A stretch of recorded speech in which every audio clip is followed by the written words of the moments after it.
తిరుమలలో శ్రీవారి సాలకట్ల బ్రహ్మోత్సవాలు ఘనంగా జరుగుతున్నాయి. బ్రహ్మోత్సవాల్లో భాగంగా మలయప్ప స్వామివారు సూర్యప్రభ వాహనంపై భక్తులకు దర్శనమిచ్చారు. స్వామివారిని దర్శించుకునేందుకు భక్తులు పెద్ద ఎత్తున తరలివస్తున్నారు.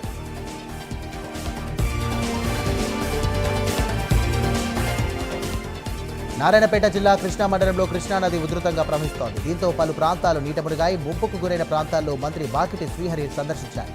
వర్షాలకు దెబ్బతిన్న పంట పొలాలను కూడా ఆయన పరిశీలించారు. పంట నష్టం అంచనా వేసి నష్టపరిహారం అందేలా చూస్తామని వాకిటి శ్రీహరి హామీ ఇచ్చారు.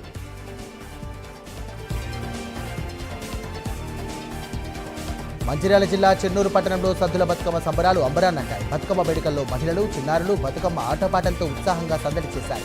తంగేడు, గునుగు, బంతి, వివిధ రకాలైన పూలతో ఎంగిలి పూల బతుకమ్మతో వేడుకలు ప్రారంభం కాగా సద్దుల బతుకమ్మతో వేడుకలు ముగిశాయి. జోగులాంబ గద్వాల జిల్లా ఉండవెల్లి మండలం ఇక్యకాలవాడు సమీపంలో రోడ్డు ప్రమాదం చోటు చేసుకుంది. హైవేపై నిలిచి ఉన్న డీసీఎం వాహనాన్ని తప్పించబోయి 100 మందితో వెళ్తున్న మరో డీసీఎం వాహనం అదుపు తప్పి బోల్తా కొట్టింది. కర్నూలులో పెళ్లి పనులు ముగించుకుని తిరిగి స్వగ్రామానికి వెళ్తుండగా ఈ ఘటన చోటు చేసుకుంది. ప్రమాదంలో 15 మంది గాయపడగా వారిని ఆసుపత్రికి తరలించారు. పల్నాడు జిల్లా గురజాల మండలంలో శ్రీ అమరలింగేశ్వర స్వామివారి దేవస్థానంలో ఆలయ నూతన పాలక మండలి, పులిపాడు ప్రాథమిక వ్యవసాయ పరిపతి సంఘం త్రీమెన్ కమిటీల ప్రమాణ స్వీకార కార్యక్రమం జరిగింది. ఈ కార్యక్రమానికి ఎమ్మెల్యే ఎరపతనేని శ్రీనివాసరావు ముఖ్య అతిథిగా పాల్గొన్నారు. అనంతరం నూతన పాలక మండలి సభ్యుల చేత ప్రమాణ స్వీకారం చేయించారు. పశ్చిమ గోదావరి జిల్లా నర్సాపురం అంబేద్కర్ సెంటర్లో లారీ బీభత్సం చేసింది. ఎత్తు ప్రాంతం ఎక్కలేక టాక్సీ స్టాండ్లోని కార్లపైకి లారీ తీసుకువచ్చింది. ఈ ప్రమాదంలో 2 కార్లు నుజ్జునుజ్జయ్యాయి. నంద్యాల జిల్లా బనగాలపల్లిలో పెను ప్రమాదం తప్పింది. గత 4 రోజులుగా కురుస్తున్న వర్షాలకు కొండపేట కాలనీలో దివ్యాంగుడు సంపత్ కుమార్ అనే వ్యక్తి నివాసంలో మట్టి మీదెక్కింది. ఈ ప్రమాదంలో సంపత్ కుమార్ కు స్వల్ప గాయాలయ్యాయి. అద్దె ఇంట్లో తల్లిదండ్రులతో ఉంటున్న సంపత్ కు ఎన్టీఆర్ భరోసా పెన్షన్, తండ్రి వెంకటేశ్వర్లకు వయోవృద్ధుల పెన్షన్ తీసుకుంటూ జీవనం కొనసాగిస్తున్నారు. రాష్ట్రంలో మెడికల్ కాలేజీల ప్రైవేటీకరణ నిరసిస్తూ శ్రీ సత్యసాయి జిల్లా హిందూపురంలో వైసీపీ నాయకులు ఆందోళన నిర్వహించారు. పేద బలహీన వర్గాల విద్యార్థుల కోసం అప్పటి సీఎం జగన్ ఎంతో దృఢ సంకల్పంతో మెడికల్ కాలేజీలు ఏర్పాటు చేశారని అన్నారు. కూటమి సర్కార్ నిర్మాణంలో ఉన్న కాలేజీలను ప్రైవేటు వ్యక్తులకు అప్పగించే ప్రయత్నం చేస్తోందని ఆరోపిస్తూ మడకశిర నియోజకవర్గ ఇన్ఛార్జ్ ఇరలకప్ప ఆగ్రహం వ్యక్తం చేశారు. నంద్యాల జిల్లా శ్రీశైలం జలాశయానికి వరద నీరు కొనసాగుతుంది. జలాశయం 10 గేట్లను 26 అడుగుల మేర ఎత్తి అధికారులు నీటిని దిగువకు వదులుతున్నారు. ప్రాజెక్టు ఇన్ఫ్లో 5,34,281 క్యూసెక్కులు కాగా అవుట్ఫ్లో 6,42,626 క్యూసెక్కులుగా ఉంది. పూర్తి స్థాయి నీటి మట్టం 885 అడుగులు కాగా ప్రస్తుతం 883 అడుగులకు చేరింది. సూర్యాపేట జిల్లా కోదాడలోని బోస్ హైస్కూల్లో మున్సిపాలిటీ అధికారుల ఆధ్వర్యంలో ఘనంగా బతుకమ్మ వేడుకలు నిర్వహించారు. ఈ సందర్భంగా ఈ వేడుకల్లో కోదాడ ఎమ్మెల్యే ఉత్తమ్ పద్మావతి రెడ్డి పాల్గొన్నారు. భక్తి శ్రద్ధలతో బతుకమ్మలను తయారు చేసి పాటలు పాడుతూ కోలాటాలు వేస్తూ నృత్యాలు చేశారు. తెలంగాణ రాష్ట్ర ప్రజలకు ముందుగా దసరా శుభాకాంక్షలను తెలియజేశారు. విజయనగరంలోని బాబామెట్ట దేవి పార్కులో ఏర్పాటు చేసిన దుర్గామాతను మహిళలు కుంకుమార్చనలతో ఘనంగా ఆరాధించారు. మహిళలంతా ఏకవస్త్ర ధారణతో అమ్మవారిని పూజించి ఆశీస్సులు అందించుకున్నారు. శరన్నవరాత్రి ఉత్సవాలను ఘనంగా నిర్వహిస్తామని పూజారి తెలియజేశారు. నంద్యాల జిల్లా సంజమాలలోని ఎంపీటీఓ కార్యాలయం సమీపంలో రోడ్డు ప్రమాదం జరిగింది. ఆర్టీసీ బస్సు అదుపు తప్పి పక్కనే ఉన్న సైడ్ కాలువలోకి వెళ్లి ప్రహారీ గోడను ఢీకొట్టింది. ప్రమాదంలో ఎవరికి ఎలాంటి ప్రమాదం జరగకపోవడంతో అంతా ఊపిరి పీల్చుకున్నారు. దేవి శరన్నవరాత్రి ఉత్సవాల్లో భాగంగా నెల్లూరు జిల్లా మనుబోలులో కోదండ రామాపురం దసరా చావడిలో దసరా ఉత్సవాలు ఘనంగా జరుగుతున్నాయి. ఈ నేపథ్యంలో సరస్వతీదేవి అలంకరణలో అమ్మవారు దర్శనమిచ్చారు. అర్చకులు సాయి కుమార్ శర్మ ప్రత్యేక పూజలు నిర్వహించి భక్తులకు తీర్థ ప్రసాదాలను అందజేశారు. ఈ కార్యక్రమానికి భారీగా భక్తులు పాల్గొని అమ్మవారిని దర్శించుకున్నారు. భద్రాద్రి కొత్తగూడెం జిల్లా ఇల్లందులో ఘోర విషాదం చోటు చేసుకుంది. రామాంజనేయులు అనే వ్యక్తి సోలార్ విద్యుత్ ఏర్పాటు చేస్తూ ప్రమాదవశాత్తు విద్యుత్ ఘాతానికి గురయ్యారు. ప్రమాదంలో రామాంజనేయులు తీవ్ర గాయాలతో అక్కడికక్కడే మృతి చెందారు. నంద్యాల జిల్లా మహానంది క్షేత్రంలో అత్యధికంగా భక్తులు పోటెత్తారు. మహాగౌరిగా కామేశ్వరిదేవి అమ్మవారు అలంకారంలో భక్తులకు దర్శనమిచ్చారు. మహానంది శైవ పుణ్యక్షేత్రంగా దసరా దేవి శరన్నవరాత్రి ఉత్సవాల్లో భాగంగా 8వ రోజు ప్రత్యేక ఏర్పాట్లు చేసిన వేద పండితులు చండీయాగం హోమాలను నిర్వహించారు.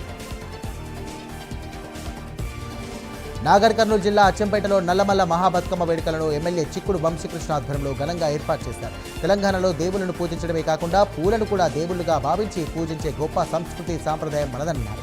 ఇక సీఎం రేవంత్ రెడ్డి ఆధ్వర్యంలో గిన్నిస్ బుక్ రికార్డు నమోదయ్యేలా హైదరాబాద్లో బతుకమ్మ వేడుకలు భారీ ఎత్తున జరుగుతున్నాయని సందర్భంగా ఆయన తెలియజేశారు.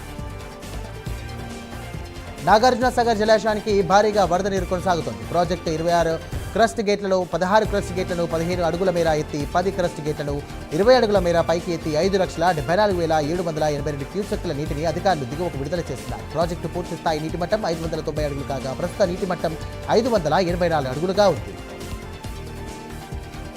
రాష్ట్రంలో మెడికల్ కాలేజీలను ప్రైవేట్ పరం చేయడం ఎంతవరకు సమంజసమన్నారు వైసీపీ నేత ధర్మాన రామ్ మనోహర్ నాయుడు. శ్రీకాకుళం పట్టణంలో అంబేద్కర్ జంక్షన్ వద్ద వైసీపీ నాయకులు నిరసన తెలియజేశారు. జీవో నంబర్ 590 వెంటనే రద్దు చేయాలని డిమాండ్ చేశారు.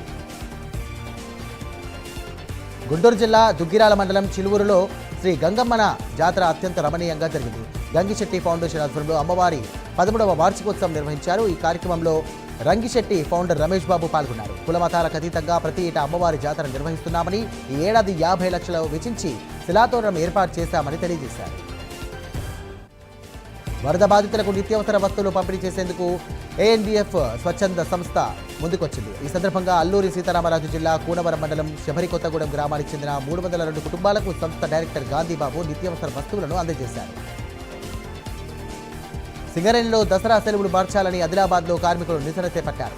అక్టోబర్ 2న గాంధీ జయంతి దసరా పండుగ రావడం వల్ల దసరా పండుగను 3వ తేదీకి మార్చాలని వారు డిమాండ్ చేశారు. నిర్మల్ జిల్లా దస్తూరాబాద్ మండలం రాంపూర్ గ్రామంలో పోలీసులు కార్డన్ సెర్చ్ నిర్వహించారు. ఈ సందర్భంగా సరైన అనుమతి పత్రాలు లేని ద్విచక్ర వాహనాలు, ఆటోలు, ట్రాక్టర్లను కూడా స్వాధీనం చేసుకున్నారు. అనంతరం సైబర్ నేరాలు, మాదక ద్రవ్యాల నిర్మూలనపై ప్రజలకు అవగాహన కల్పించారు. నిర్మల్ జిల్లా బాసరలో వరుస దొంగతనాలకు గ్రామస్తులు భయపడుతున్నారు. తాళాలు ఉన్నటువంటి ఇళ్లనే దొంగలు టార్గెట్ చేస్తున్నారు. ఈ నేపథ్యంలో పోలీసులు అప్రమత్తమయ్యారు. ప్రజలు జాగ్రత్తగా ఉండాలని వారు సూచించారు. అల్లూరు జిల్లా చింతూరులో సద్దుల బతుకమ్మ సంబరాలు అమరాన్నంటాయి. మహిళలు బంతిపూలతో బతుకమ్మలను పేర్చి గౌరమ్మను ఘనంగా పూజించారు. మహిళలు, చిన్నారులు పాటలు పాడుతూ నృత్యాలు చేస్తూ బతుకమ్మలతో సందడి చేశారు.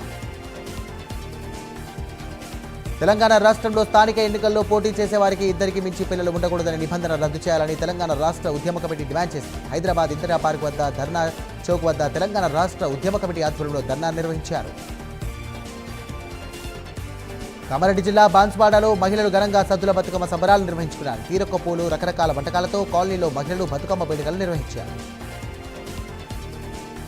శ్రీ సత్యసాయి జిల్లా పుట్టపర్తిలోని ప్రశాంతి నిలయంలో ఆయుధ పూజ ఘనంగా జరిగింది. అనంతరం సత్యసాయి మేనేజింగ్ ట్రస్ట్ సభ్యులు రత్నాకర్ చేతుల మీదుగా నూతన వస్త్రాలు పంపిణీ చేశారు. విజయదశమి పురస్కరించుకుని పూర్ణచంద్ర హాల్లో వేద పురుష సప్త జ్ఞాన యజ్ఞం నిర్వహించారు.